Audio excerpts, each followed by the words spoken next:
Hello viewers, welcome back to the most hardcore EA FC tactical channel. In our last video, we thoroughly analyzed FCT player abilities, and it was so content-rich and hardcore that I felt there was temporarily no new content to add. We're currently busy creating a database and related programs covering non-regular players, which is a massive project requiring a lot of time and effort.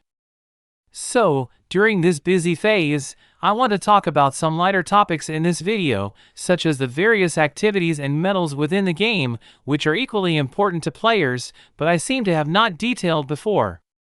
First, after you register an account in the game, the first thing you need to do is the rookie tutorial. The rookie tutorial will guide you through almost all the content in the game, including various competition modes such as the World Match. But I have to complain, the rookie tutorial is just too long.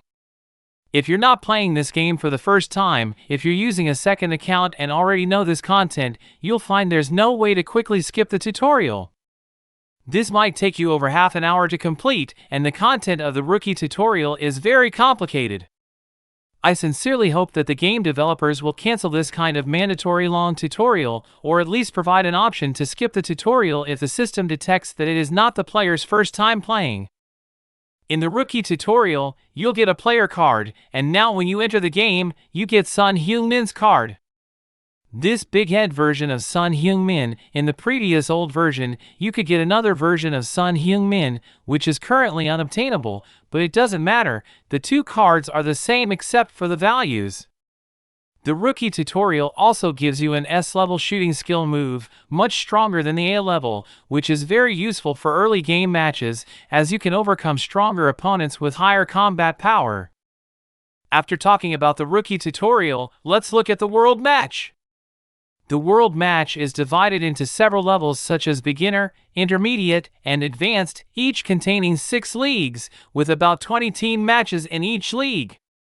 The combat power of opponents in beginner levels goes from 170k all the way up to the last level's 300k power Manchester City, the Intermediate League goes from 270k to 500k, and the Advanced League from 470k to the last level's 620k.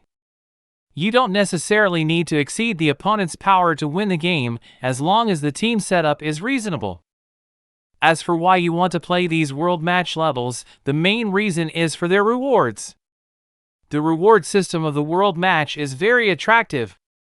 Each level has 3 small goals, such as winning the game, achieving 0 goals conceded, and leading by at least 3 points. Each goal achieved earns you a tactical point, which is precious for rookies because they can be used to draw player cards. If you can clear all levels early on, you also get an extra 20 points for the first clearance, which means you can get a lot of tactical points, which are very important initial funds. Besides tactical points, for each league's last level you pass, you get specific tickets.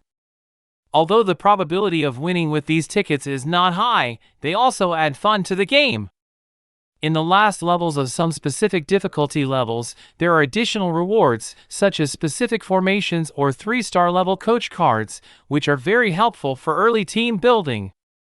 However, we also need to be clear that new players may hit a bottleneck when challenging these World Match levels, especially when trying to achieve 3-star completions. If you don't reach 3 stars, you'll miss out on some rewards, and you may need to come back and re-challenge after your team's power has increased. Therefore, you need to make a choice whether to complete these challenges quickly to get initial funds or wait until the team is strong enough to easily achieve 3-star completions. This is a strategic decision that players need to make based on their own situation.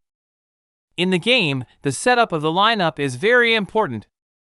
In subsequent videos, I will specifically introduce which positions are the most important and how to optimize your team through card enhancement.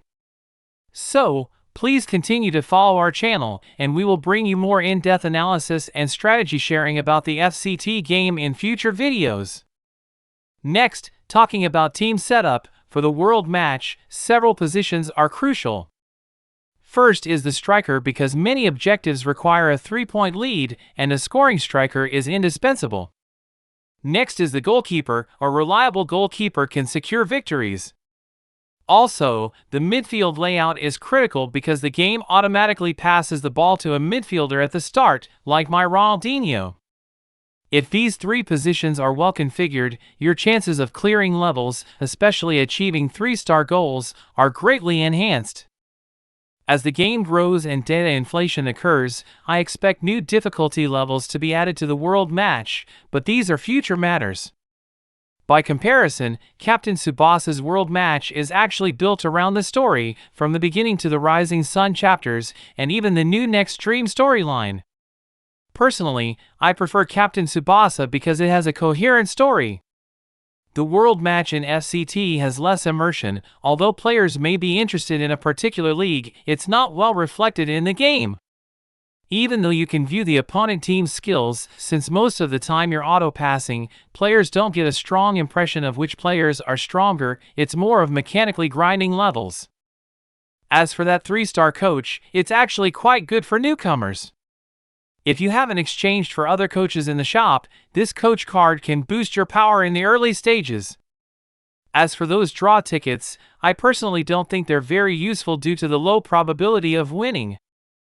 In the 1.3.0 version, new levels were added, indicating that the game's leagues and levels will be updated according to real-life situations, which is well done. I had already cleared all levels before, but several leagues were shown as unpassed after the 1.3.0 version. Also, whenever there is a major version update or an event, related progress might be reflected in the free tasks in the taskbar. Some tasks might be reset, but this is uncertain and depends on the game planner's arrangement. Because in the Captain Tsubasa game, there are anniversary events every year, and sometimes these events include resetting game tasks, which is not an annual feature and largely depends on the planner's mood. Once reset, players can gain a lot of tactical points by recompleting these tasks all at once. So my advice is to try to complete all tasks before major updates or anniversaries. Now let's take a look at the special events. Clicking into special events, there are 4, let's look at them one by one. First is the limited time event, which I think is a concept of farming in mobile games, where you accumulate resources by playing levels to enhance players. These events are the most important part of the game's resource accumulation, and most of your stamina will be invested here. Currently, there are 3 types of limited time events. Let me introduce them one by one. First is the Medal Training event, which mainly rewards coins and training resources, both of which are very scarce in the early stages of the game. It is recommended to play these levels as much as possible, up to 3 times a day. Make sure to complete them. The highest power requirement is 450k. If you have 350k power, it might be difficult, but with the right setup, manual operation can win. Because the reward for completing 3 simple levels is not as much as completing 3 high-level ones. Once the goals are reached, you can use the skip function directly, which is highly recommended. Next is the event match, which usually changes theme every 1 to 2 weeks, but overall the content is more or less the same.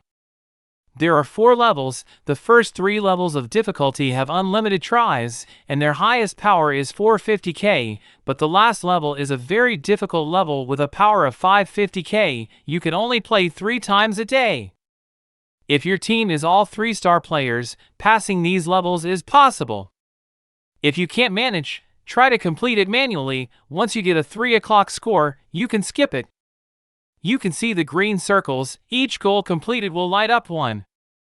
This means that once you've completed these matches, all your stamina can be used to play these special events. Then there are bonus players, because every event will have bonus players, which you can check on the relevant page.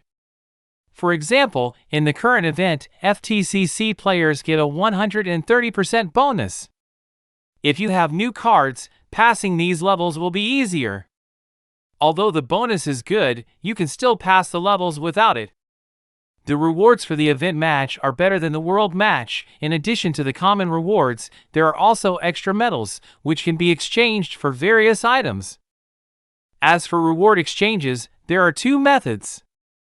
One is to directly exchange medals for the items you want, and the other is to use medals for lottery draws. If your stamina is limited, you might not be able to complete all the lottery tiers unless you replenish your stamina.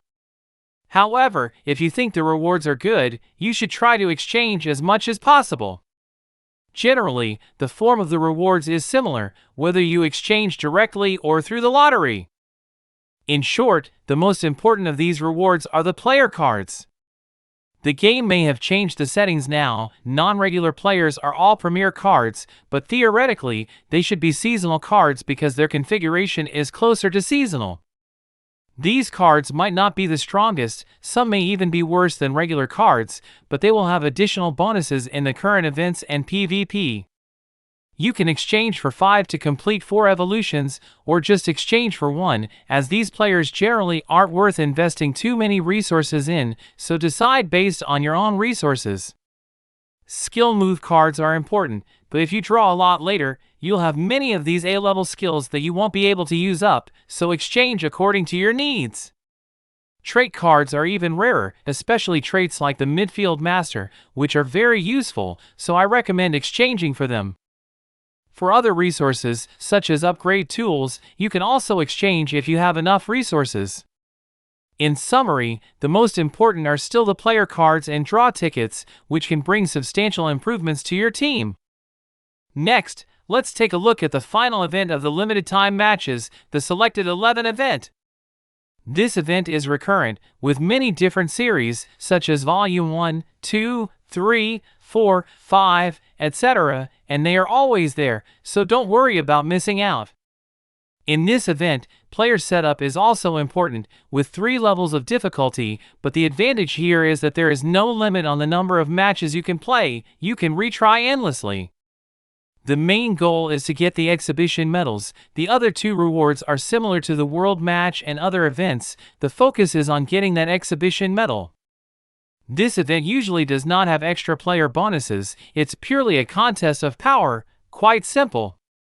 The main difference between different volumes is the composition of the opposing team, but since we are all about grinding, we don't pay too much attention to the specific composition of the opponents. What's important is being able to pass.